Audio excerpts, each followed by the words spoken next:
Hey everybody, I'm Marianne Shiozawa, and welcome back to another episode of the You're Doing Great Mom podcast. Here's what's coming up on today's episode. And that evening, we'd had a barbecue in the daytime, all the usual to try and take your mind off it. And that evening, I kind of realised I hadn't really felt him move, but then that was kind of the whole point of the day. And usually if Chris, my husband, put his hand on my tummy, then the baby would just kick and kick and kick and kick, and he didn't. So I went and ran a bath because sitting in a bath with the hot water would also make him kick. And while he did, it was quite feeble. I kind of knew that we had to go into the hospital and get monitored again. So did what every sane person did and made sure my toenails were nicely polished before I made the call, which obviously I was petrified. I didn't want to be having a baby because that was 33 weeks.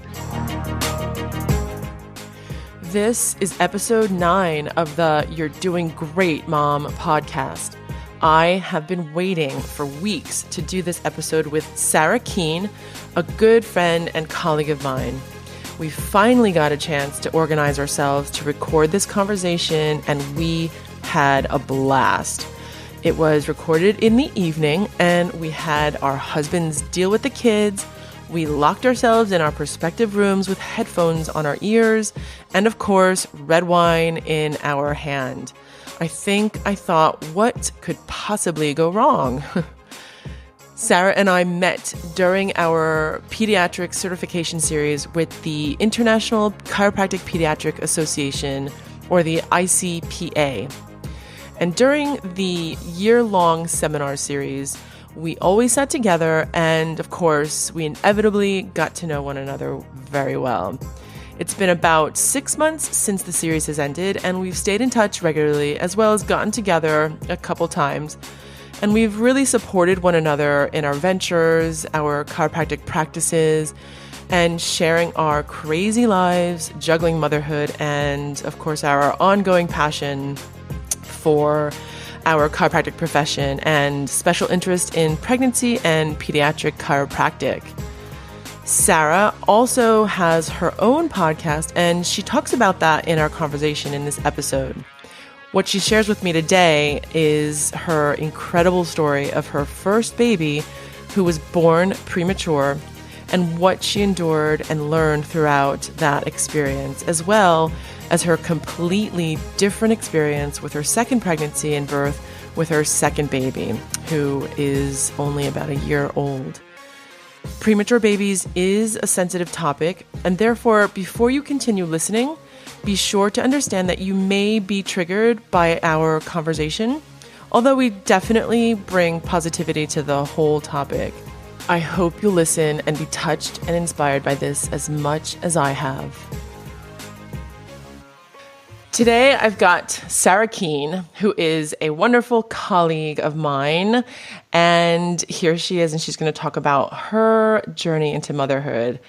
Hi, Sarah. Thanks for being here with me. This is going to be great. Thank you for having me. It's nice to be on the other side.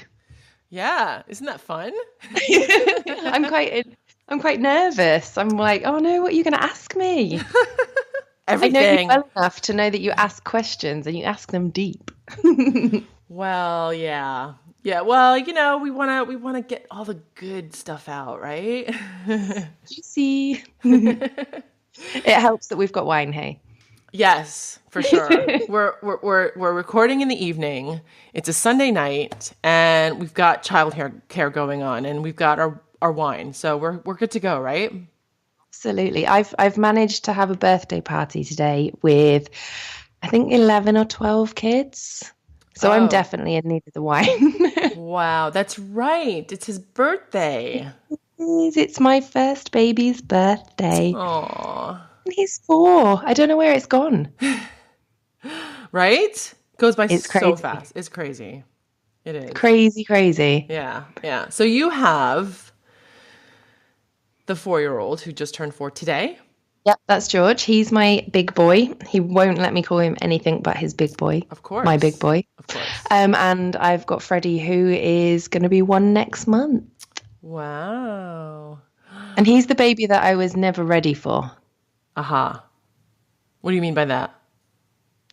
It was such a traumatic birth, and I ended up with such a messed up head afterwards.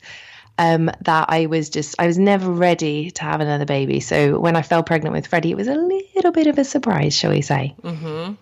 I remember that. Yeah. Mm-hmm. But it's one of those things, isn't it? You're not really ready for anything in life quite often. Mm-hmm. And then it kind of comes at you and you think, oh my goodness, what if that hadn't have happened? Like, how different would everything be? And it just wouldn't be like as amazing. Yeah. How different would it be? Can you picture yourself, or you just don't even let yourself get into that thought? I can't, and I don't really want to either. Yeah. I'm very much a believer that everything happens for a reason, and that the deepest, darkest times, actually, when you get past them and you get through them, I really believe that you can see the lessons and you can see, how it's made you stronger. Mm-hmm. Absolutely. So it was a big learning journey for me. I hate that, it's so cheesy, but it was when I was pregnant with Freddie. After I had a really traumatic birth with George, it was a place of fear. It was a place of adamance that it wasn't going to be the same. So yeah, I learned a lot. I grew a lot, and yeah, it's just one of those things, isn't it? You don't know really what's going to come your way. Mm-hmm. But you've just got to kind of get on with it and make the best of it. Mm-hmm. I kind of feel like I've been winging it through ever since. Well, that's kind of the name of the game. Well, yeah, but I think we get told that everything's got to be a certain way, and we have to, tick these boxes, and everyone's on Pinterest and making all these lovely things for their children. And I'm like, hey, I've had a shower today, even now. Yep. It's the little wins that we've got to look at, I think. Oh, yeah, for sure. So I've been so excited to record this with you, as you know. Because your story is incredible. I think that when you first, every time you've told me your story, your pregnancy and birth with George has just been... I've been on the verge of tears. I've been just amazed at what you had to go through, and just every step of the way for you. So just take us through, go back and just start with, you got pregnant, and then, just start with your story with George. Okay. So my husband and I had been married for probably 2 years. This is really bad, isn't it? That I can't remember. That's okay. No, I won't hold it against you. We've been married just over a year. We knew we wanted children, but we didn't kind of want them immediately. We wanted to enjoy time together. He's in the forces as well, so he'd got back from a tour of Afghan, and we got married within a week of him getting back or something, 10 days. So we knew we wanted some time, just the two of us, to get used to being together again and, just to enjoy married life.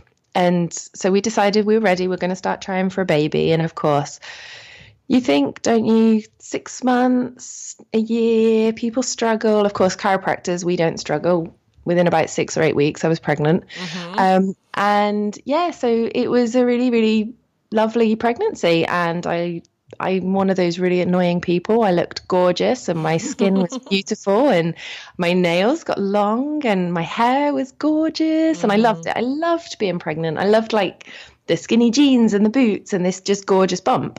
Yeah. And I honestly, I loved every minute. I was totally low risk. We were going to have a home birth and everything was fine. We got to we went to the 20-week scan and they said, oh, baby's small. Come back in 4 weeks and do a growth scan. So we thought, whatever. I was huge, but I actually wasn't now, I realised. But I felt like I was. So we went back and they said, oh, no, baby's fine, just carry on. And then between 28 weeks and 31, the fundal height, like the tape measure test measurement, it hasn't changed. So the community midwife who looks after the home birth ladies decided that we needed to go for a consultant appointment at the hospital, just to check things over. So me being me, I was like a bit annoyed. I was sort of a little bit grumpy, shall we say, that we'd sort of been through the growth scans and what have you, but, whatever, went along with it. And they discovered that my placenta, I had a thing called absent EDF. So basically the placenta wasn't sending blood to the baby the way that it should do. So the growth scans were showing that the baby was small, but the consultant at the time, he was quite happy that he's seen this happen and, babies come out fine. And we just so happened to bump into the midwife that referred us while we were in the waiting area. And she wasn't happy. So sent us for a second opinion. And the second opinion said, absolutely not. You're coming in every day for testing. So yeah, we had to go on these CTG monitors, which are like those sort of straps around your belly to test for heart rate and movement and things. And we did that for just over a week. And on the bank holiday Monday, they basically said, oh, your traces are not showing up as well as they have done. So just, be mindful of taking note of the movements today and if there's any issues come in. And that evening we'd had a barbecue in the daytime, all the usual to try and take your mind off it. And that evening I kind of realised I hadn't really felt him move, but then that was kind of the whole point of the day. And usually if Chris, my husband, put his hand on my tummy, then the baby would just kick and kick and kick and kick, and he didn't. So I went and ran a bath, because sitting in a bath with the hot water would also make him kick. And while he did, it was quite feeble. So yeah, I kind of knew that we had to go into the hospital and get monitored again. So yeah, did what every sane person did and made sure my toenails were nicely polished before I made the call, which obviously I was petrified. I didn't want to be having a baby because that was 33 weeks. 33. Yeah, I didn't want to be having a baby at 33 weeks. I think in my kind of mind, if I did my toenails, then I wouldn't have to have the baby. And at 33 weeks, were you big? Did you feel big? I felt big because I had a bump and that was it. But looking back now, from my second pregnancy with Freddie, I can see that I was tiny. Like people were looking at me going, there's not even anything there. You just look like you've eaten a pizza.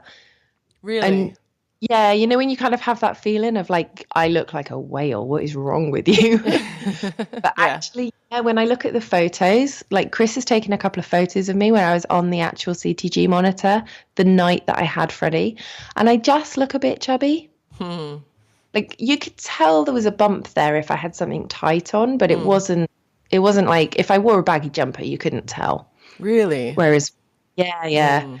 Whereas with Freddie, it was like, whoa, are you having twins? But yeah, it was one of those, it was just really scary because no one really told us, like I said to you when we were talking about it before, no one really told us anything. Like we were having a home birth and then we got sent in and told, actually, this issue's going on and your baby's small for sizes, but you can go home. And then, no, you can't go home. You need to come in every week. So we were just a bit like, this is a bit of a joke. And I remember getting the steroid injections because when you are at risk of having a premature baby, they give you these steroid injections to help kind of boost their lungs. Oh, right. Okay. And God, they hurt. Really? But yeah, so we were in there and having them, and I was just like, blah, blah, blah, my home birth, blah, blah, blah.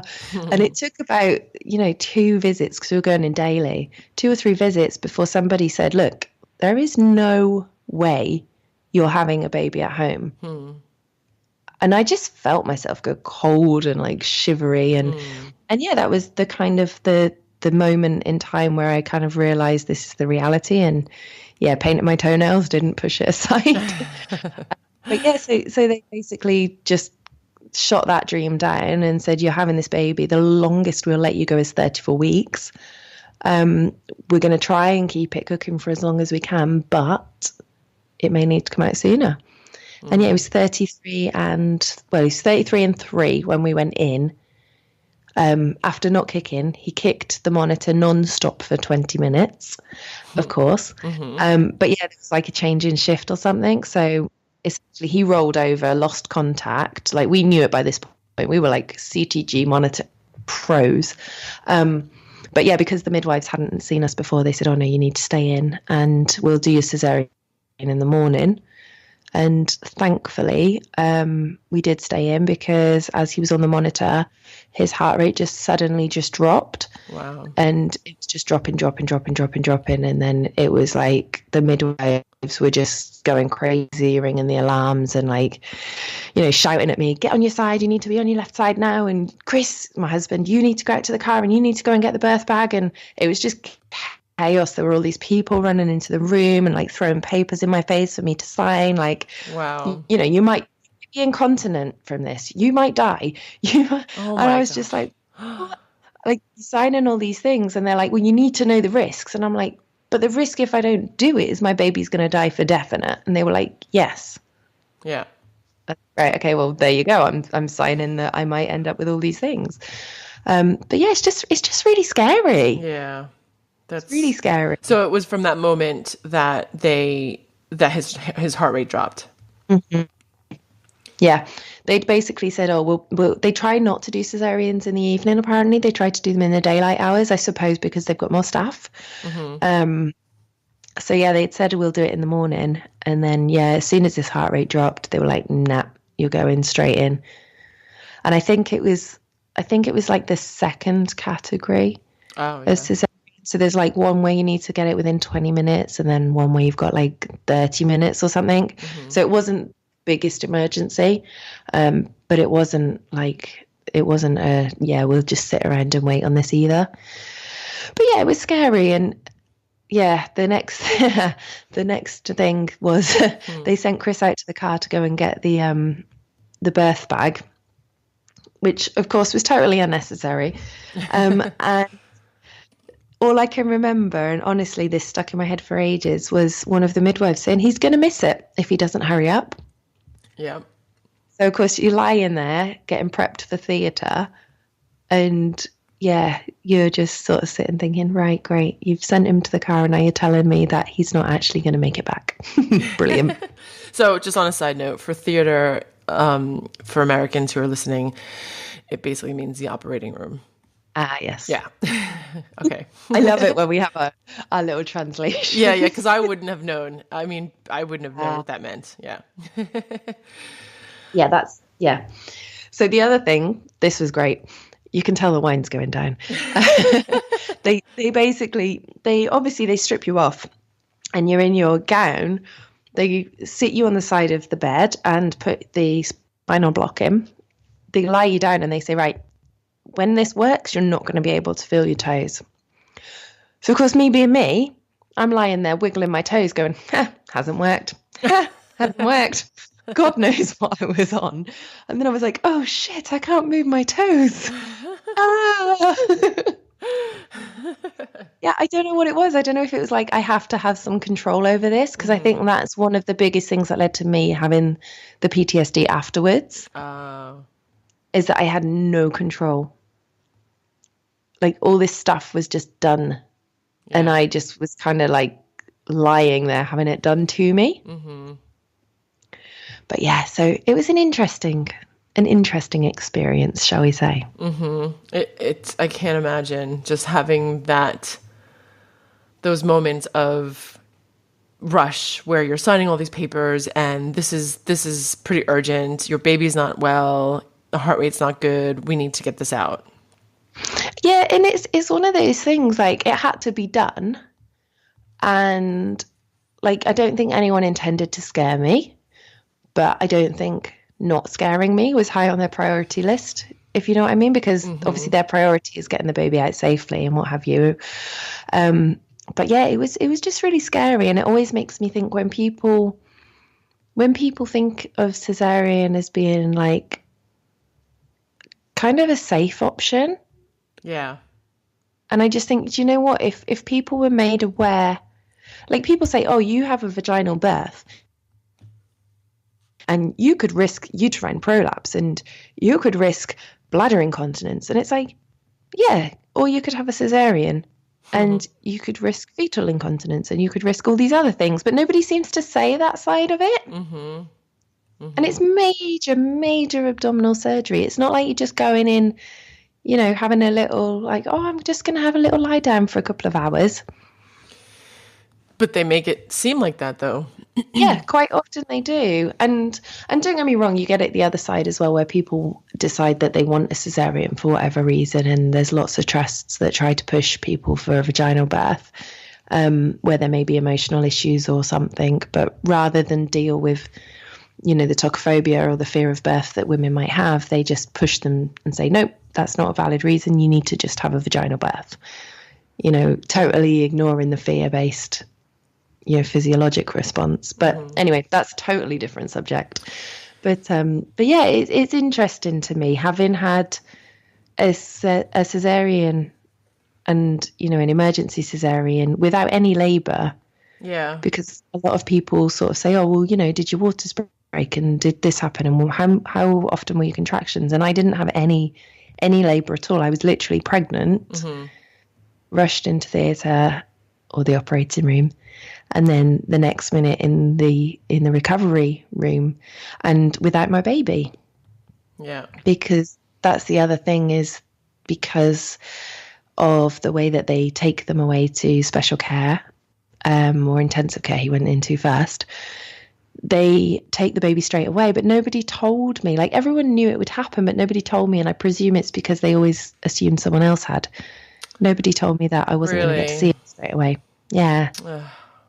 So as much as I'd said, like, you know, I don't want him to be formula fed and I don't want this to happen and I don't want that to happen, you know, it was just, I was in the recovery room with Chris and I was saying to the nurse there, you know, when are they bringing him in? When are they bringing him in? When's he going to have his first breastfeed? And they were like, you're not going to get to see him. I was like, what?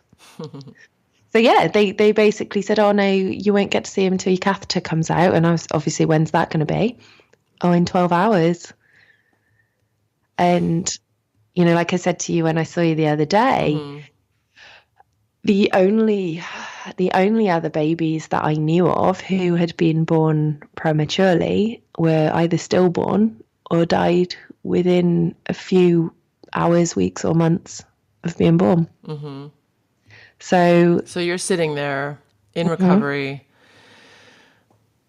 knowing that you're not pregnant anymore, not expecting for your baby to be whisked away, and you just don't know when you can see him and what's going on in your mind. And they tell you, oh, you can't see him until your catheter comes out. Well, this is the thing. I just sort of sat there and thought, he's going to die. Like, if he was going to be okay, and if this was normal, someone would have told me. Like, we've seen consultant after consultant, we've seen registrars, we've seen midwives, we've seen the whole friggin' theatre team. Someone would have told me if this was the routine. Like, there's no way that this kind of big piece of information would have been left out. Like, this can't be normal. There's got to be something wrong with him.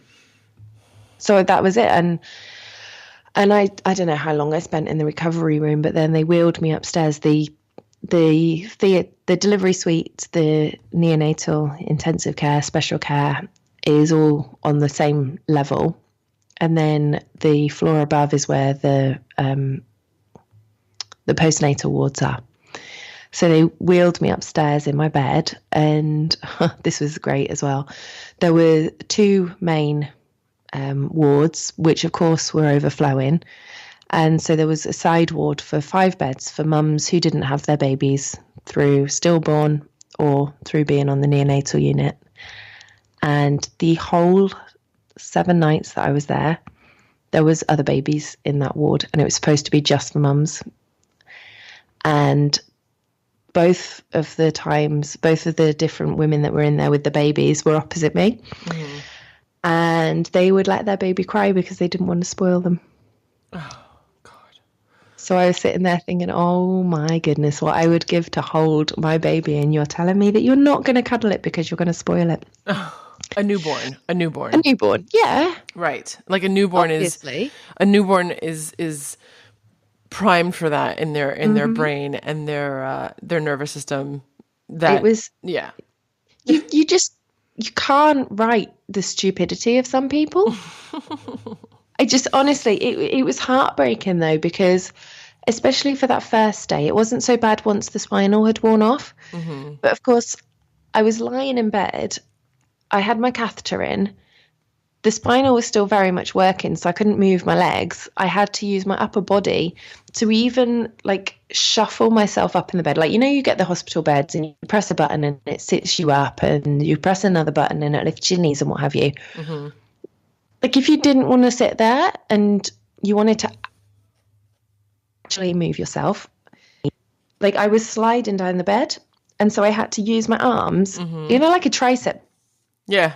To kind of pull my whole body up. Yeah. My arms were so sore. Oh, God. Because the other thing is, while I was sat in theatre, I had my arms crossed, like a mummy. And I shook the whole time because I was so scared. I was shaking and shivering and my teeth were chattering, and it's like a stress response that I get. So I spent the whole time that I was in surgery doing that. So my arms were killing as it was. Like, it was like a workout. So I was like trying to lift myself up and I couldn't move. And when the catheter was finally pulled out, I had to be helped off the bed and helped to get dressed and put in a wheelchair to be taken downstairs because I couldn't use my legs properly. And I was just sitting there thinking, God, like, seriously, you could just lean over and pick your baby up and you could cuddle it, and you could put it on your boob, or if you're not into that, you could go and get a bottle, and like, you can do that. And this is your baby and it's there. And like, this is such a gift and such a blessing, and you've got it there, and you just sitting there going, no, I don't want to spoil it. I don't understand that. No. And it wasn't like a postnatal depression thing. So I get it that people have postnatal depression and it affects the bond and things. This was literally I'm not going to spoil this kid. I've got my other kids and I just haven't got the time to spoil this one. Oh, wow. One woman actually had, I think it was 3 kids through IVF. And this 4th one, she'd fallen pregnant within a couple of months of the last one being born. Really? Yeah, totally naturally, totally unexpected. And she was like, proper Essex, I don't know what they even think, like, how am I going to do it? I ain't going to pick him up, I ain't going to spoil him, because I've got the other one. I ain't going to get all my attention. I've got my other baby as well. Can't have both of them on my arms, can I? And I was just like, oh my God. Did you really say that? Yeah, I'm not even joking. It was awful. Wow, you even like acted that out really well. Like your accent like changed. I've been in Essex so long now that I could yeah. do it. You'll get someone who's actually from Essex now write you a snotty email saying she doesn't sound like she's from Essex at all. Take it back. Apologies to anyone from Essex. I'm from Bristol, so I sound like Vicky Pollard. Have you seen that? No. Oh God, you have to look into it. She wears the best tracksuits. Oh, cool. Gotta check that out. This is a totally English thing, so apologies to all your American listeners. Oh, they can look it up. They can check it out on YouTube or something. The thing is, they'll look it up. They'll see a picture of her, and then they'll see a picture of me on my like Facebook or Instagram or something. And they're like, "Yeah, I can see the similarities." Stop.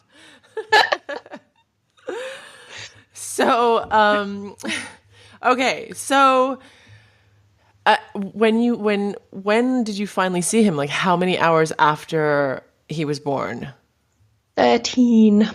Wow. And this was, so remind me, you had the C-section in the morning?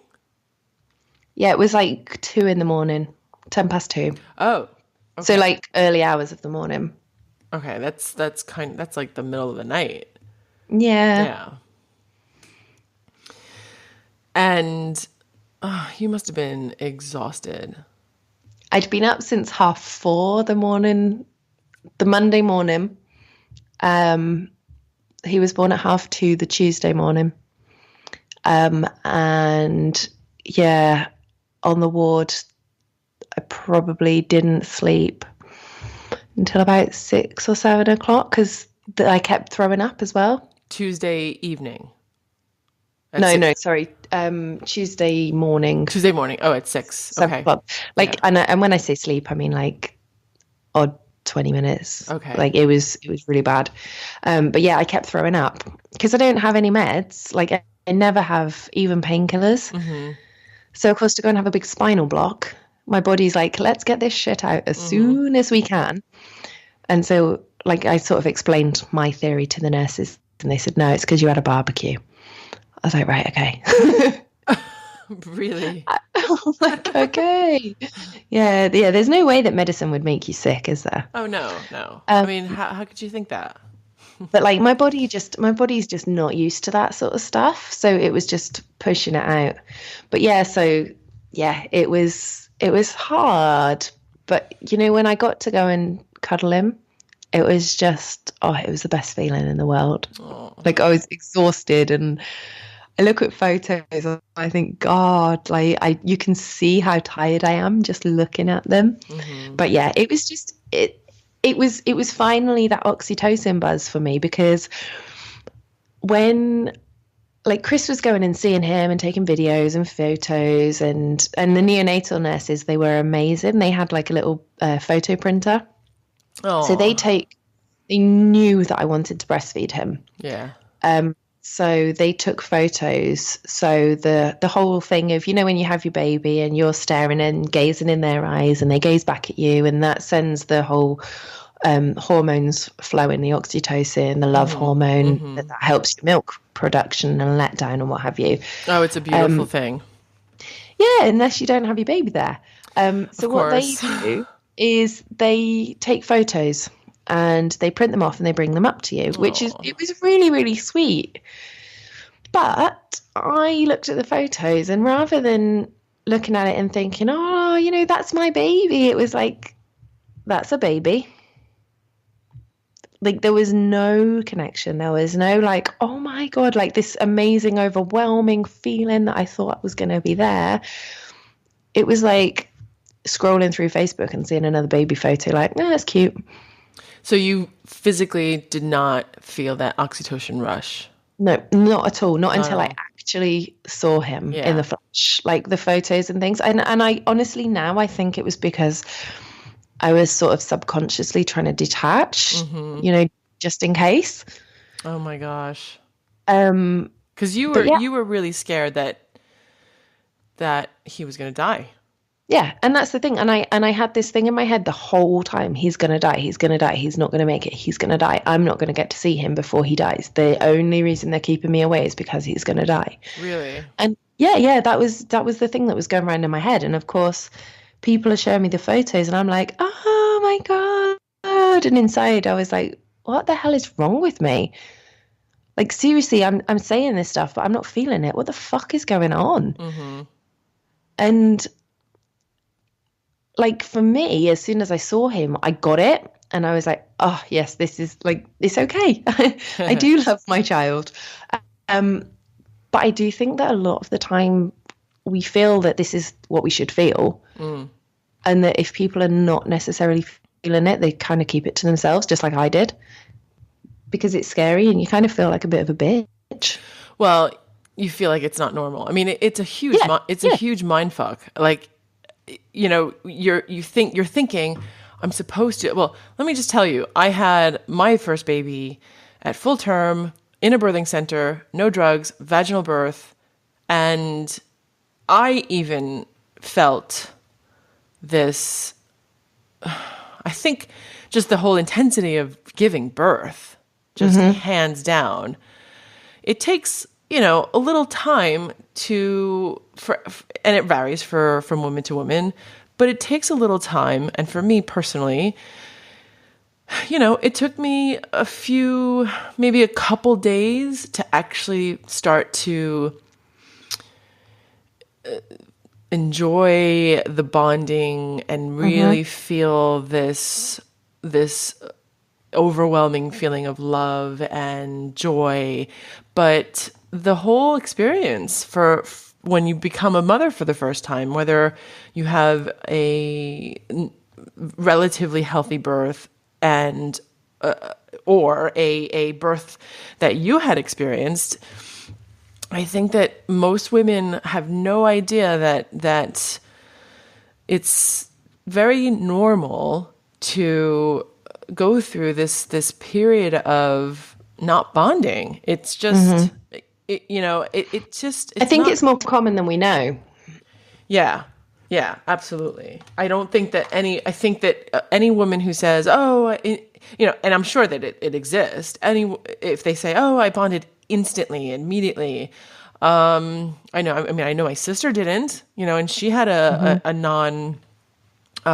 she had a natural birth, no epidural, straightforward birth. And she had an experience. She had a certain type of difficulty with the midwife that actually was there, who wasn't her regular midwife, and that midwife just really didn't gel with her.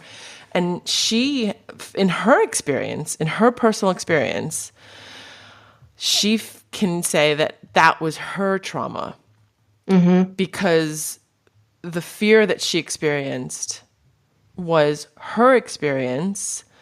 I mean, if you can't compare it to anybody else. But you don't need to, because it's such an individual thing. Absolutely. And it can be one tiny, seemingly insignificant thing. But if that triggers something inside that woman that's given birth, that can be absolutely monumental. And you can have somebody who's had everything, the right way. Oh, we had a home birth with independent midwives and a doula, and we hypnobirthed, and we had freaking bells ringing, and we did everything right. One person can give you one look or say one thing, or it can just be something so small. Yeah. But it's not small to that woman. That's exactly what. Yeah. And I think that's the thing. And we don't know. I don't know what small things might trigger you or anybody else. And yeah, we kind of, I think in a way, hypnobirthing is amazing. Don't get me wrong. And I love it. And I hypnobirthed with Fred. But I used parts that suited me. But I think that through these things that come and go, it's this is the new one size fits all. This is the new one size fits all. This is the new one size fits all. And everyone sort of seems to think that, to have a good birth or a natural birth or a physiologic birth or whatever the new name is for this new type of birth, you have to experience X, Y, Z. Yeah. And it's so individual. It is. It's so individual. And each and every birth for a woman who has multiple births, each one is so different, and to have certain amounts of expectations and what's normal, what's not, you just have to throw that out the window. You'd have laughed with my second birth with Freddie. So we had it at home, and we did have independent midwives, and we were having a birth pool, and I was hypnobirthing throughout, and I had made a playlist, and I had made a really nice, relaxing love song playlist that we used as an anchor. So Chris was giving me massages throughout my pregnancy, and we bought this gorgeous lavender candle that was one of these really nice crackle sort of sound effect ones. It was beautiful smell, all natural. So we'd do that. We'd have our tea lights. We'd get the same massage oil. We'd get the same playlist. So it was all anchors. And so the idea being that would be all kind of triggers to have me in a calm state.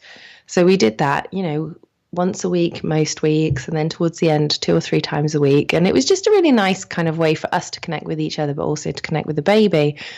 And I was doing my hypnobirthing kind of meditations every day.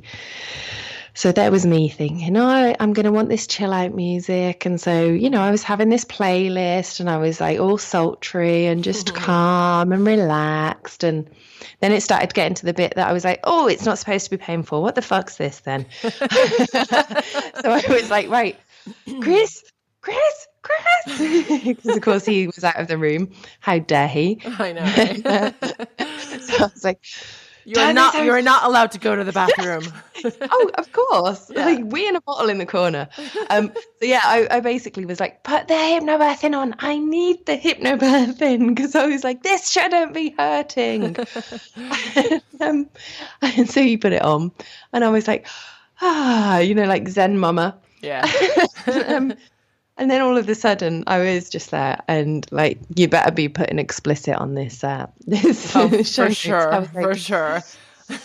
Oh, her voice is doing my fucking head in. Turn it off. And I was so angry. Really? I was so angry. Her voice was driving me insane. Wow. So I was like, turn that off and put my sexy playlist on. So I became like the grime and the grind music, and my midwives were, one of them was into folk music and the other one was into her like heavy metal. So Chris was like, oh my God, you two are going to hate this shit that she's going to listen to now. I was like, leave me alone. Oh my gosh. Like, ushering my inner powerful goddess to push this bloody baby out. But do you know what? I loved it. I loved every single minute of that birth. Oh, that's awesome. And it wasn't without any problems either, because Freddie came out and I kind of caught him. I nearly sat on him. I spent the whole labour with Freddie pretty much either on all fours with my hands on the floor or with like resting my arms on the side of the pool. Yeah. And then my hamstrings were so tight that in between contractions, I was sitting back just to stretch them out. And then I'd be like, oh shit, moving again onto all fours. I'm such a classy bird, aren't I? But oh yes. But I had him, and Sharon, one of the midwives, bless her, she's brilliant. She was there and she was kind of like hoisted on the sofa, kind of peering at the back end, going, oh my God, I can see a head, right? He's nearly there. Because I kept thinking he was coming and I was going, I can't do this. Oh. I kept feeling like he's going to come out, and then he didn't.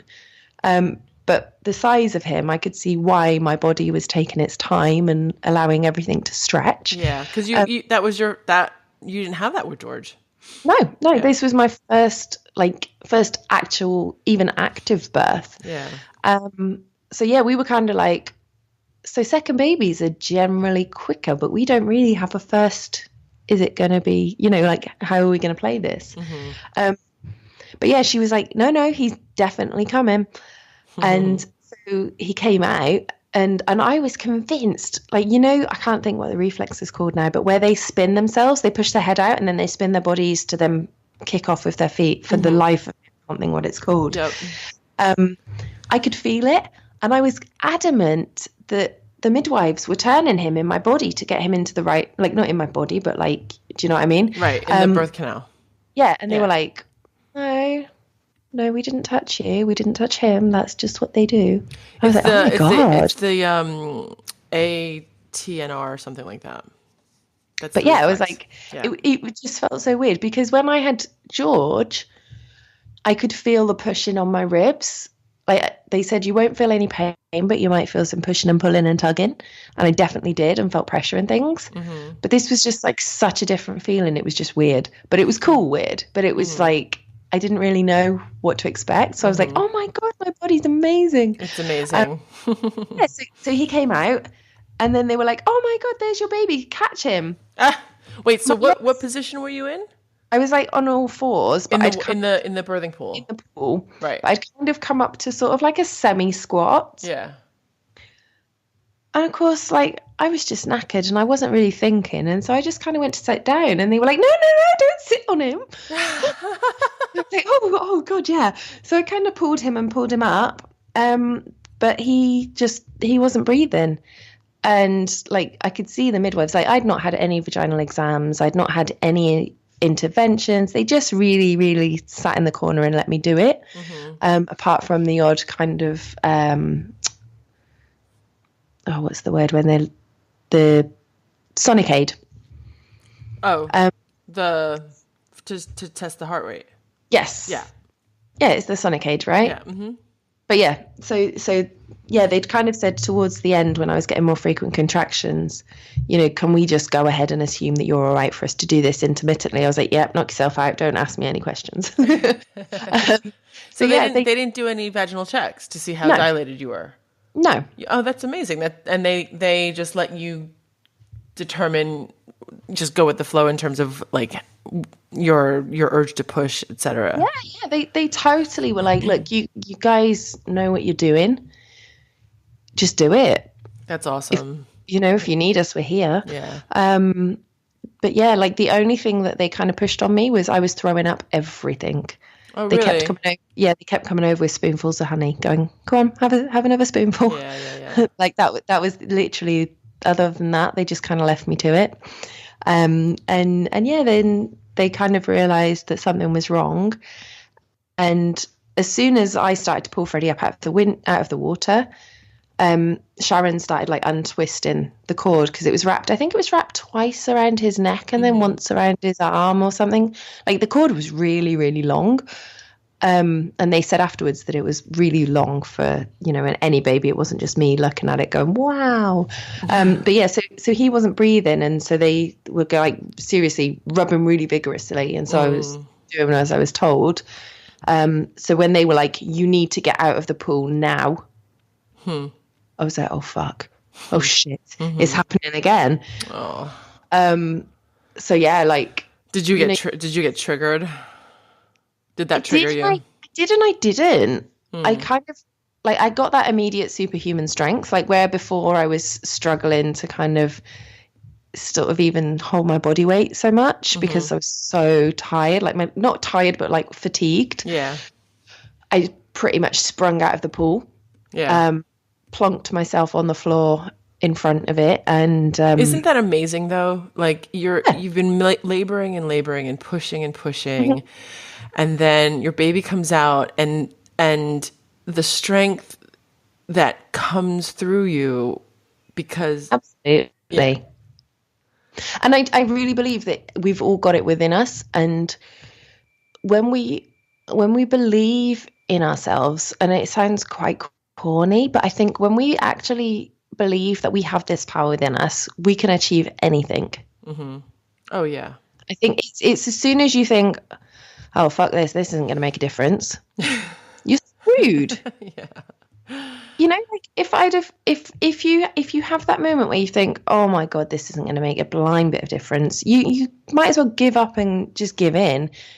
But when it comes to these sorts of things, it's life and death. And like I knew that there's no way that those midwives would have asked me to get out of the pool unless I needed to, because they hadn't asked me to do a single thing other than eat honey. So like I knew that that's what I needed to do.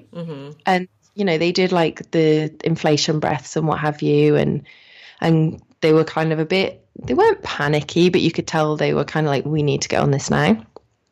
And so of course my chiropractor brain comes in going, I need to check his atlas. And they were like, look, we need to do this. Once we've done this, you can do whatever you want to do. So I was like, right, okay, get him breathing, then I'll check him. Was he still attached to you? Yeah. And the cord was still pulsing? Yeah. Okay. The cord pulsed for 70 minutes. 70 minutes? And this is the thing. We got talking afterwards, and like the midwives, oh my God, they were just like, every single time that this has happened, like a baby's come out and it's not been breathing, the cord has pulsed for much, much longer than in a baby that's been breathing. Wow. That's like, that's gotta center be... is the life force for that baby whilst it's inside you. Why would it be any different when you come out? Like that baby's not taking its own breath properly. So what the hell do you think is going to feed it? I just got these chills because that right there is innate intelligence, because your heart, your body was still connected to that baby, and because it's just, wow, that blows my mind, because, I didn't realize that. And it makes sense, because I mean, it's not a double-blind randomized control trial, but it's what they see day in, day out. Intelligence, it comes through all of us. Yeah. And it's just, that's amazing, because once the baby does take its own breath and is breathing on its own, it's almost like this, it's this feedback loop where the intelligence of your body and his body still being connected, it's like this connection. It's like a switch. And so that sends a message to probably the placenta, or I mean, that's amazing to say, okay, the oxygen is being replenished and regularly, what am I trying to say? You know what I'm trying to say. By the baby, breathing on its own through the lungs. So the placenta just shuts off and stops pulsating. This is the thing, like, I always think, okay, we know all these amazing things about the placenta. Yeah, amazing. Just like we know all these amazing things about a friggin' orange. How much stuff do we not know? Do you know what I mean? It's like people go, oh, well, I'm going to eat blueberries because they're superfoods, because they contain this, and this. And it's like, yeah, all right then, bore off. There's all this stuff that we know, but there's always going to be infinitely more stuff that we don't know. But and we can take it to the total extreme, and we can look at lotus births, which, it wasn't for me, but people sit there and go, oh, that's just weird. Well, why is it weird? Like, that's nature. Yeah, I mean, okay, so lotus birth, what that is when the... Yeah, sorry. That's okay. Actually, a lot of people know about it, but a lot of people also don't know about it. Yeah, lotus birth is basically, so when you give birth vaginally, or even, I don't think they probably would ever do a lotus birth with C-section, right? Do you think they would ever do that? I don't know. They're getting better at gentle C-sections, maybe in 50 years. Maybe. Let's not hope that long. Anyway, lotus birth is basically if you have a baby vaginally, normally they would just cut the cord after a certain amount of time, whether it's immediate, which is I don't recommend, or after, 70 minutes like yours. Instead of cutting the cord, what happens is the placenta will naturally detach itself from the inner walls of the uterus, and it will be birthed, which is the fourth stage of... Right? The fourth stage of birth? Yep. Yeah. Right. So third. Yeah, third. So the lotus birth is where the mother will carry the placenta with the cord still attached to the baby's the belly button. And then, as we all know, as mothers, the umbilical cord has to fall off after a certain amount of days, or a week, or 10 days, or however long it takes. And so with the lotus birth, the placenta and the cord is still attached until the belly button basically just releases the scab, because it just, it just stops living. So that's a lotus birth. Yeah. And I mean, this is the thing, it wasn't for me. It wasn't for me either. But I can totally see why people would do it. Amanda Burley, who's a midwife, she has really, really campaigned for the wait for white, which is leaving the umbilical cord to basically stop pulsating, let it go totally white before you clamp and cut it, which is amazing. And I think the guidelines have now changed for 3 minutes. So when people are saying, oh, well, we do delayed cord clamping, they're talking about 3 minutes. That's nothing. Yeah. And I think it's taken 10 or 20 years for the guidelines to catch up with the research, at least within the NHS. Don't quote me on that, but I did do a podcast episode with her, and she does know her stuff. But yeah, so there's a high probability that there's more benefits to a lotus birth that we don't yet understand. But I just think that we we look at what we know in terms of science and educated mind, and we sometimes forget that all this stuff happens behind the scenes without us really having to think about it. And there's got to be so much more stuff going on than we even realize. And the more that we can kind of go with nature and go with the natural processes as much as possible, you know, I think we're going to be giving ourselves and our babies a better chance. Mm-hmm. Yeah, absolutely. And it's only now recently coming out about the benefits of vaginal births and delayed cord clamping, which is all documented scientifically, showing the benefits of what actually happens. You know, because in nature with mammals,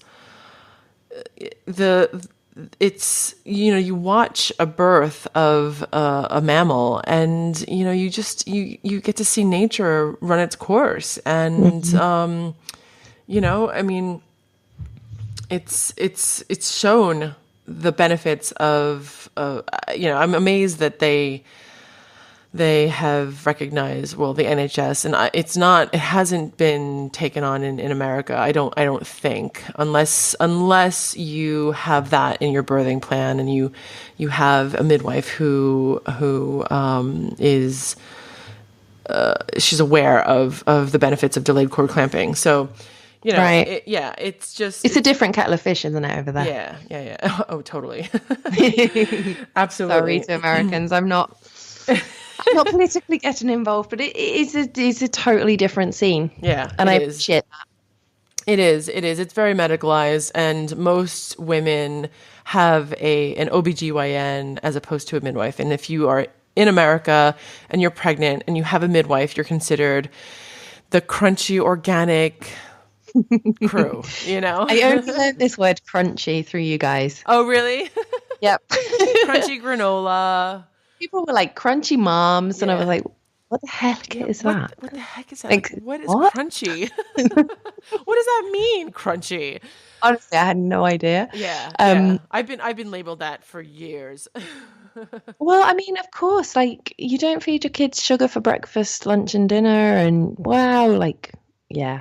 But the interesting thing with you saying about the OBGYN is when I first found out I was pregnant with Freddie, because I had a previous premature birth and because it was obviously a cesarean, the powers that be, the midwives that I spoke to, generally decided that I shouldn't be having a vaginal birth, let alone a home birth, because the risk was too great. What if it baby was premature again? What if this happened? What if that happened? What if the other happened? And yeah, they referred me for consultant-led care, and I was adamant that I was not going down that route again unless I absolutely needed to. And yeah, that's where I ended up going and paying for independent midwives, because everybody was kind of pushing me towards this consultant-led care because of my previous birth. So Freddie came at 42 plus 1.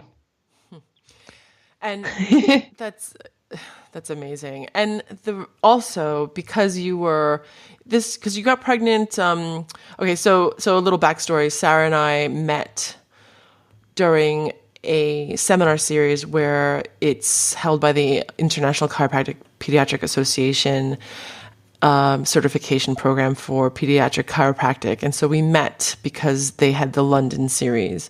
So you got pregnant towards the end of the series, to the end of the year, the program. Like halfway through. We started in May, didn't we? And it was probably August or September that I found out I was pregnant. Oh, okay. Right. So then, yeah. Pardon me. And then Freddie was born in June. He was due the end of May. Okay. And yeah, that's right. So you were able to get a lot of information because every month we would see each other and we would be in these seminars that spoke about pregnancy and pediatric health through chiropractic. And so how perfect is that? You know, you were really able to have this knowledge and also an empowerment, right? Because, you know, to have this because I think that what's lacking for general women who aren't in the field, you know, whether they're chiropractors or osteopaths or within the birthing profession, they're not going to have access to these resources. No. And even just the support. Exactly. And this is something that I found through doing my podcast, because it's all around natural pregnancy. There's a lot of women that are on there that are, you know, like private messaging me on Facebook and things. And they're like, oh my God, I'm so glad I came across this, because everyone thinks I'm a raving lunatic for wanting to have my baby at home. And this thing comes back all the time. Oh, you're brave for having a home birth. And I'm like, do you know what? I've had the home birth and I've had the cesarean, and I know which one I had to be brave for. I know which one I was scared for. You know, not just for me, but for my baby. It wasn't the home birth. Yep. You know, I think we need to remember that, yes, there are cases where there is a medical emergency. There is this care that we need. Which you experienced. Yeah, which I have experienced. And, you know, I'm absolutely, there were things that went wrong and there were things that, you know, I should have been told and what have you. But I am so frigging grateful that I was in this system and that they picked this stuff up and that they were able to help me. You know, it's like, but I needed that and that was there. But I don't think that should be the, oh, well, this has happened to you once, so let's do it all the time now. Yeah. Because... And it was interesting. One of the things my midwife said to me, she was, Which midwife? You mean for Freddie's birth? Yeah, one of my independent midwives. Mm-hmm. When I was in the special care unit with George, my first, we saw the consultant or the registrar who that morning had said, this is, you know, the trace that's not quite where we want it to be. Keep an eye on the movement. So we bumped into her and she said, oh, you know, I'm glad to see you, but, you know, sorry to see you at the same time. Like we thought that it wasn't far off. And I said, oh, you know, yeah, it was that night. And, you know, we were just kind of having a bit of a chit chat. And she turned around to me and she said it, you know, totally from a place of her normal. She went, this is why I don't understand why anybody would ever dream of having a home birth, putting themselves and their baby's lives at risk. And I was like, wow. Like, what a way to kick someone when they're down. Mm-hmm. And I mentioned this to one of my independent midwives after Freddie was born. And she said, you have to think of it from their point of view. They see what they see. Mm-hmm. The midwife just said, well, you know, this is like their normal. And she had a consultant friend and this consultant had kind of similar ideas. And Sharon said to her, you know, have you ever actually seen a physiologic birth? Oh, yes. Well, we've seen lots of people with, you know, natural births. And she was like, no, a physiologic birth. Because this is the thing. There's this whole, the baby comes out of the vagina. It's a physiologic birth. And they kind of ignore the fact, you know, physiologic, natural, whatever. They ignore the fact that they've been for a sweep and then they've had an induction and they've had an epidural. And, you know, they ignore all these things that take it away from physiology. Mm-hmm. Whereas the independent midwives, much like the community midwives who do home births in the UK, their normal is, you know, a woman starts having contractions, she goes through contractions, she has the baby, and the baby comes out. Like that's their normal. Like their normal is what a vet sees in a cow. You know, it's just, this is how it happens. Like there's the video about the giraffe having a baby, isn't there, that circulates around Facebook, and everyone's like, oh my God. It's like, yeah, that's kind of how it happens.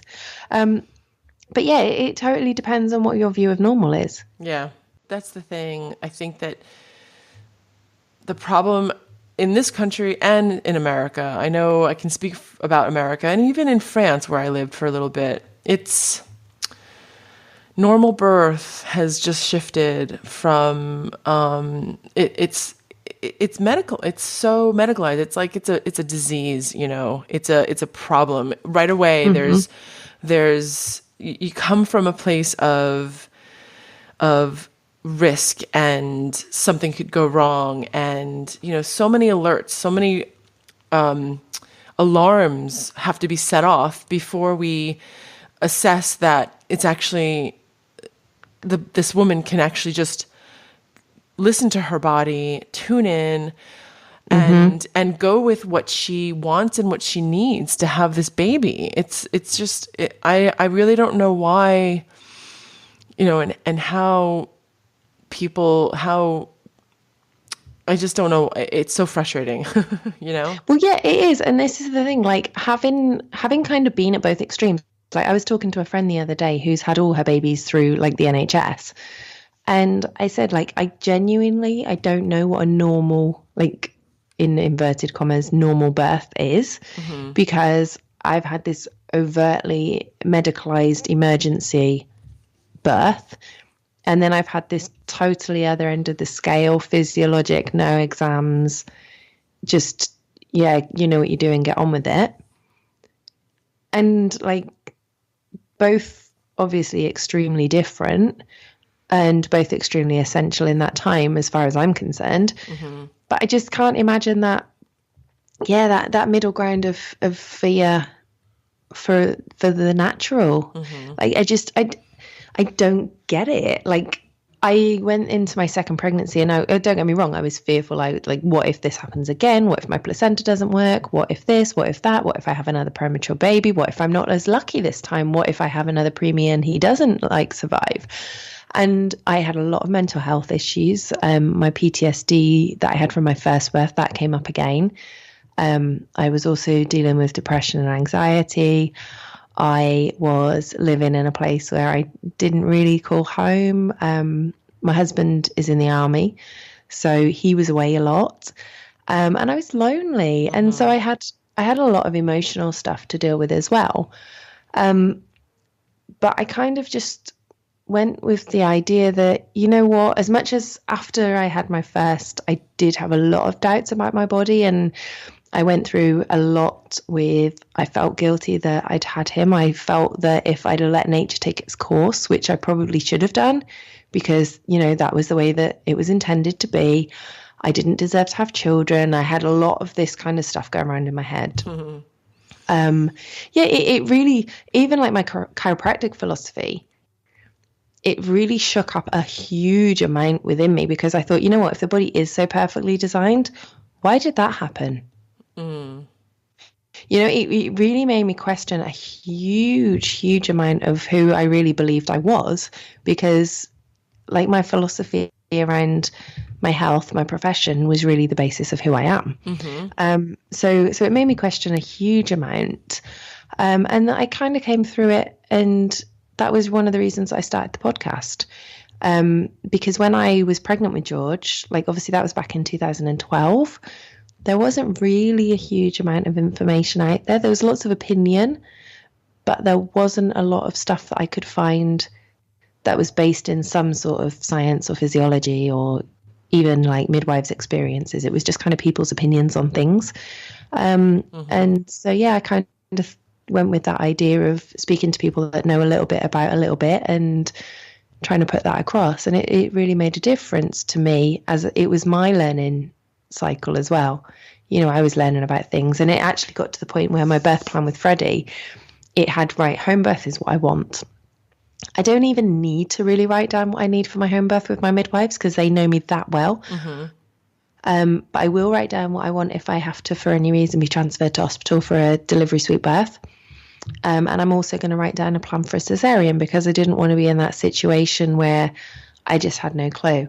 And I actually discovered there's a thing called a gentle cesarean. Yeah. Which is just amazing. Yeah. But yeah, like there's all this like cool stuff out there. Yeah. That I didn't know. And then I realized like the care that you get totally depends on the person you get, and the care they can offer depends on the experiences they've had. Yeah. You take a mum who has formula fed their baby, who then becomes a midwife, and you say you want to breastfeed, but you stumble at the first hurdle, she's going to go, well, formula isn't that bad. Yeah. You know, because it's based on her perceptions, because it's based on her experiences and what she's learned and what she's kind of believed. And this is the thing, we're all on our different journeys. That's definitely true. But we can't take for as a given what we're told. Like we have to listen to things and, you know, accept that the people are giving us their best intended advice, but they might not be in the same place as us. Mm-hmm. And I think that's something that having George has really made me really shift my perspective on a lot of things. Yeah. It's really amazing how you have had these two experiences. And, you know, I think that my question, I wonder, you know, how, because I've never met George. And no, you haven't, have you? No. You know, it's kind of, I mean, I know this sounds kind of airy-fairy, but is there, is he like an old soul?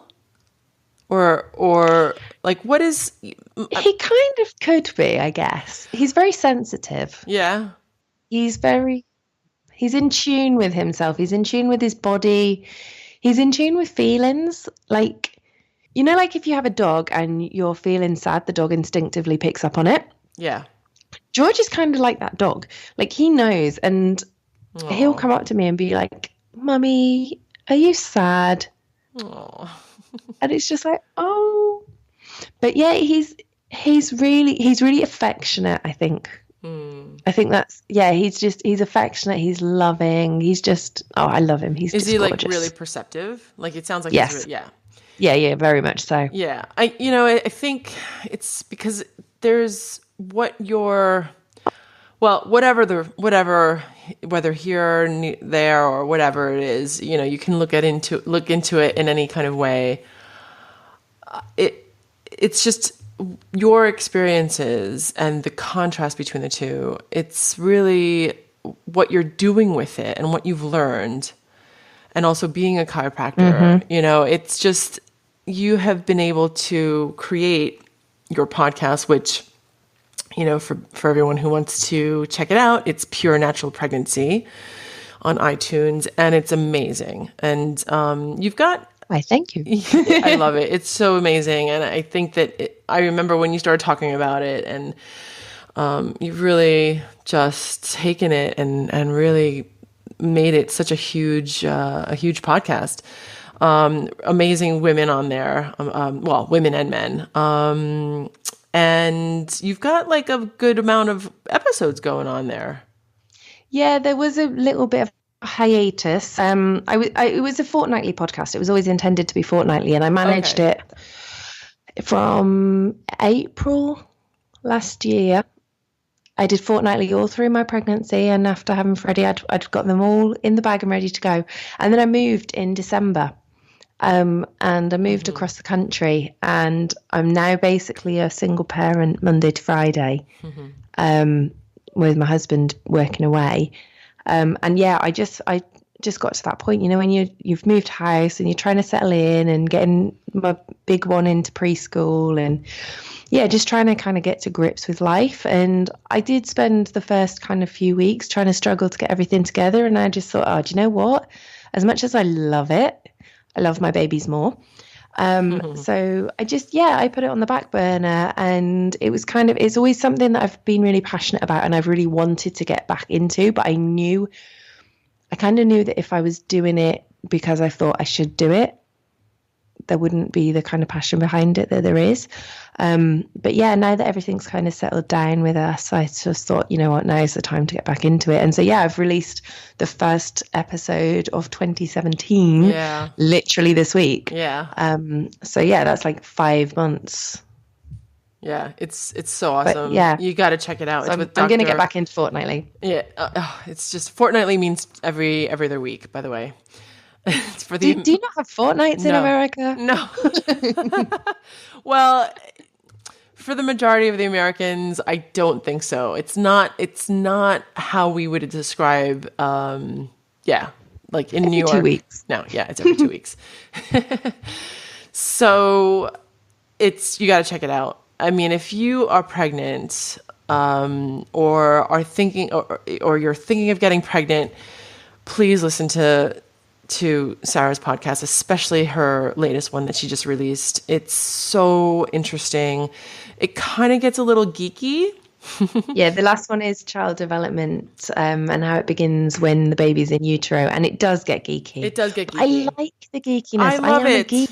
I love it. I love it. But I think it's hard. It's hard to, because, this is our profession, and he's a chiropractor and he is a specialist in neurodevelopment, in utero. So of course it's like fascinating to us. I could listen to this for hours. I can't. We are such geeks. I love it. I love that stuff. Right? I know you do too. I do. Right? Yeah. We would be sitting in these seminars and we would just be like, oh, well, I love this. Yeah, it's like, the thing is though, it's like binging on House of Cards or Our Designated Survivor. Yeah. We binge on that and then we're like, oh, we're going to binge on chiropractic. Yeah. But the thing is, like, they're just, oh my goodness, they're just so knowledgeable. And this is the thing that I love. It's like, I'm kind of a bit cheeky with it. And like, there are these people like Marty Rosen. So if you're not a chiropractor and you're listening to this, he's like a celebrity within chiropractic. So it's like, yeah, I'm just going to ask him, and he can just say no if he doesn't want to. And he's like, yeah, that's so cool. Oh my God. You didn't tell me. It's funny, when you released it earlier this week, like a week ago, I was like, what the fuck? I was like, how come she didn't tell me? I had no idea that. Do you know, it was months ago it was recorded. It was before I moved. I know, but I had no idea that you interviewed him. I had no idea you had it. Because I thought, the things that were going through my mind were like, holy shit, she got Dr. Marty Rosen. Holy shit, this guy is... he's a legend. Like, he is a celebrity in our profession. And, oh yeah, totally. Yeah, and he travels around the world, and he is one of the most sought after experts on pediatric chiropractic and technique, and just the knowledge and the expertise and the time that he has, to. So I was like... Yeah, to get an hour of his time is pretty special. Yeah, pretty special. That's an understatement. So I'm like sitting here, like, in my mind, I'm like bowing to you, like, I am not worthy. I am not worthy.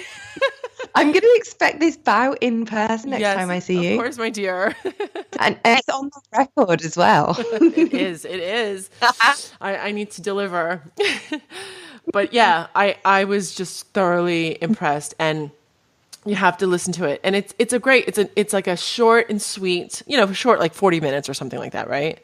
Yeah. And this is like, yeah, go ahead. When I'm talking to people on there, because the majority of the people, like, they're not necessarily chiropractors. Like, there's midwives, and there's an acupuncturist I've spoken to. There's people that deal with like birth trauma related stuff. And like, there's all sorts of people.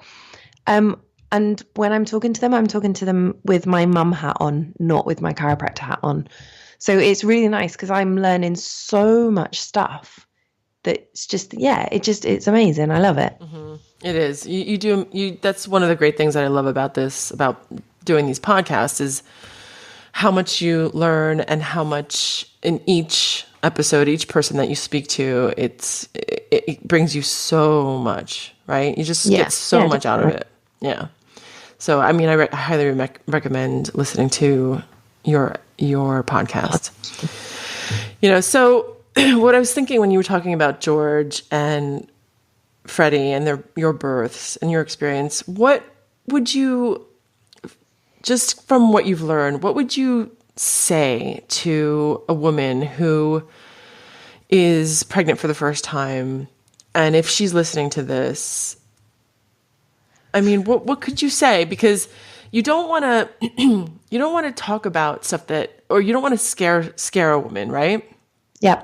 So, because I'm thinking back, like, when I was pregnant with Sophia, like, what you just want to have a a certain amount of information that where Mhm. you feel empowered, you feel that you just want to get a good amount of information. But Yeah. would you have you thought of that? Like what would you be if a woman asked you and came up to you and she's pregnant and it's her first Yep. baby, what would you say? You could have emailed me this so I could have a proper think. No, I think Tough shit. I think it's good to be put on the spot. Yeah. Um, First thing I would say is make sure that you know what you want because it's what you want and not what other people are putting on you. That's good. Um, I think we spend so much time thinking, oh, well, we should do this because our mum or our friend or our sister or whoever had this experience. And so, like, you could hear me talking about my first experience and go, oh, well, she ended up in a cesarean. So we might as well just aim for that because it's probably going to happen. If you think what you really, really want and know that it's definitely what you want, that's the first thing. The second thing is definitely get a dream team around you. Whether it's your partner, whether it's a doula, a midwife, a chiropractor, an acupuncturist, a freaking bird in the garden, like have somebody that's on your wavelength who is fully on board with you, not just somebody that's giving you lip service, but somebody who genuinely believes in you and believes that you can do it. Because I think that support is absolutely invaluable. Like when I was pregnant with George and I said I wanted a home birth, pretty much all of my family were saying that I was crazy. And there were all these stories. Oh, well, my sister would have died if she'd have had her baby at home. And this would have happened if that had happened. And, there was all this horror story. And actually, when I get into it, it's because of other things that those situations have arisen. It's not just, something that's come out of fresh air. It's like they were induced and then this happened and then that happened. And it was like a cascade of intervention or there's always a reason. Yeah. So I think make sure that you've got people that are totally on side. Like Chris and I, we knew that even though George was born prem the first time, that unless there were any signs that there was any risk in the second birth, that we were going to have this baby at home. We were both happy with it. We both understood the risks of a home birth and the risks of a hospital birth, because let's face it, there's nothing without risk. Right. But we were both completely on the same team, and it makes such a difference, because if I'd have had any inkling that he was unsure or he was nervous, then that would have affected me, and it would have affected my, my whole pregnancy, but especially on the day of the birth itself. But thankfully my midwives I knew were amazing as well. So like I just had the best team around me. So that's really important. Know what you want and make sure you've got a good team of people that are going to be supportive of it. Even if it's just one person that you can phone regularly to have somebody in your corner just to say, you know what, you can friggin' do this. It doesn't have to be like that everybody around you is on team or is on side, but you definitely want to be limiting the negative crap. And I think the third one is, and this is from my first experience, is make sure that you do plan for all eventualities. Nobody who decides they want a home birth wants to think about having a cesarean. I certainly didn't. I didn't even view the hospital because what was the point? I was not going to need it. And it led to a place where I was absolutely petrified. And the second time around, I didn't want a cesarean, but I knew that if it did end up taking that course, I'd planned for the best cesarean that I could. So I'd looked into gentle cesarean. I knew that I could take, like battery powered candles, and I knew that I could take my own birth playlist, and, like the little things. Yeah. I could do little things that would make that experience better. Yeah. It still wouldn't have been the ideal, but it would have improved. And it would have kind of taken things from being like, holy shit, what the hell's happening? How is this happening again? To, okay, I don't really want this, but I feel calmer knowing that I've got X, Y, Z in place. So yeah, I think those would be my three things. Yeah. Cool. I mean, it's, you do have a lot of experience in, in just being in that trauma and overcoming it, and then having the that come back, from being pregnant with Freddie, and having the triggers, I mean, I remember when you told me that you were pregnant and, you had a lot of these emotions and, I could tell you were nervous and scared, but then you were also just very, even though it was, it was an unplanned, unexpected pregnancy, you really had such a glow and you were, once you embraced that, oh my God, I'm pregnant, you had such an excitement, and you were like, I cannot wait to be huge. And yeah. I remember saying, like, that was my thing, wasn't it? Because I remember one of our lecturers for the ICPA, she was there one day when I was saying, the thing that I really, really want is I want to be like that big, massive belly, like where you're really struggling to fit through gaps and you've got that penguin waddle. I want that to be me. And she was like, why would you want that? And then I kind of explained, and she's like, oh yeah, I can see that. But yeah, like seeing a big pregnant belly in the third trimester, seeing a third trimester belly used to set me off in floods of tears. Like it was, I'd sit in the bath and I'd see my scar and it would just set me off, because every single little thing was a sign that my body didn't deserve to have, like, to carry children. My body had failed me. It was very much a trigger. And now, like, I look at my scar and I love it because it gave me George. And then I've got 2 stretch marks from Freddie. Like, I was massive. I've got 2 little stretch marks. And they're my little Freddie marks. And yeah, it's just, I think when you change your perspective on things, and it's not that easy. It's not like, oh, right, well, I'll change my perspective and everything will be fine. It takes a hell of a lot of work.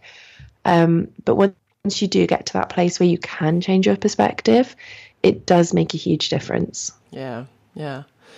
And so what is the thing, or what few things, what has helped you come around, to the other side, or, with having your 2 boys and knowing what you know now, what is it? Is there any one thing, or just a accumulation of things that has helped you, just be stronger and really love, being a mother? I don't think it's necessarily one thing. I think there's lots of little things. Like, I've been doing a lot of meditation and trying to stay focused on the present. And I say trying because I'm by no means there yet. I'm very much somebody who likes to have everything done to a high standard. And when you're on your own doing everything, that does not happen ever. So yeah, I'm just trying to let my standards slip a little bit, be happy with my house being a mess, and, trying to not turn around to George and go, in a minute, just trying to, like, I appreciate my babies every day. Like, I look at them and, like, I hear their giggles and I'm like, oh my God, this is amazing. But I'm so guilty of in a minute, just let me do this. And I think one of the biggest things that has changed over the last couple of months is I'm really trying to catch myself when I'm saying that, and really just go, you know what? Yeah. Like, if I'm working on my laptop, just closing my laptop, come and have a cuddle. Or yeah, let's go and look at the slugs in the garden. Just what, because the thing is, it's so cliched and it does really go fast. The time just flies by. But the little really annoying things that they're telling us, we don't really want to hear. We don't really want to talk about, like, the bogies up their nose or whatever else it is. But they're kind of sharing that little bit of themselves with you. And, like, that in itself is just amazing. Yeah. And, like, yeah, last night I was looking at George asleep in bed, and I just wanted to get in there and snuggle him. And I do that on the nighttime quite often. And I look at him and think, you know what? I've spent too much time cleaning today. I've not really spent enough time cuddling you. And I just think, yeah, it's one of those things that, yeah, I just think the biggest thing is to really take the time for yourself so that you can then appreciate the kids more. Yeah, because I know for me, if I don't have a break, then like all hell breaks loose and I'm just a shit mom and I'm a shit wife and I'm shit at everything because I haven't had that time, and I'm running around scattering my stuff everywhere. Yeah. You know, I'm like trying to catch pieces here and there. Whereas if I take a little bit of time aside to myself, whether it's going to the gym, whether it's like I said to you this earlier, I spent 10 minutes doing my nails this morning and like smudged one because I didn't even have the chance to dry it. Just taking that little bit of time. Putting the lock on the bathroom is the old cliched one, but it's so true. It's so true. Oh, yeah. Have a wee in peace and then just make it drag out. But yeah, I think you do need to take time for yourself as a mum because it's really, really hard work. And if you don't look after yourself and have that time away from the kids, I do think it negatively impacts, or it certainly does for me anyway. Oh, yeah, for sure. Yeah. I mean, I've got my 3 and my youngest is 5.5. And it's a daily choice to just do that, to put it into place and to consciously say, okay, I'm just going to take this 5 or 10 minutes or however long you need in that day. And that's the thing, like, I find that every day is kind of like Groundhog Day, especially because I'm not working at the minute, so I'm at home with the kids full time. And so, yeah, it's Groundhog Day. It's wake up, get them dressed, get them fed, walk the dog, do this, do that, get ready for school, blah, blah, blah. And it's just boring and it's monotonous. And it's something silly, like, and it makes you realize how amazing kids are, right? Like, we were walking to preschool the other day and I was just totally in my head and thinking of all the things I needed to do. And George went, Mummy, listen to that bird. Oh. Isn't that a wonderful song it's singing? And I just was like, yeah, it really is. And it made me realise, because when he's walking along and moaning, I'll say to him, look at this, look at that. And I point out these beautiful things to him to kind of teach him. And of course, then I'm not mindful enough to do it to myself. Mm-hmm. But then that's where he turns around and is like, Mum, get a grip. Like in his own little way. And I just think it's amazing. Because we need it. Our kids do teach us. Oh, gosh, yeah. They teach us so much all the time. And they call us, I mean, my 11-year-old, she's always calling me on my shit. She's starting to, she's starting to really hold me to it. Unfortunately, mine's dropping a couple of F-bombs lately. Yeah, it's not good when they're 4. Oh, please.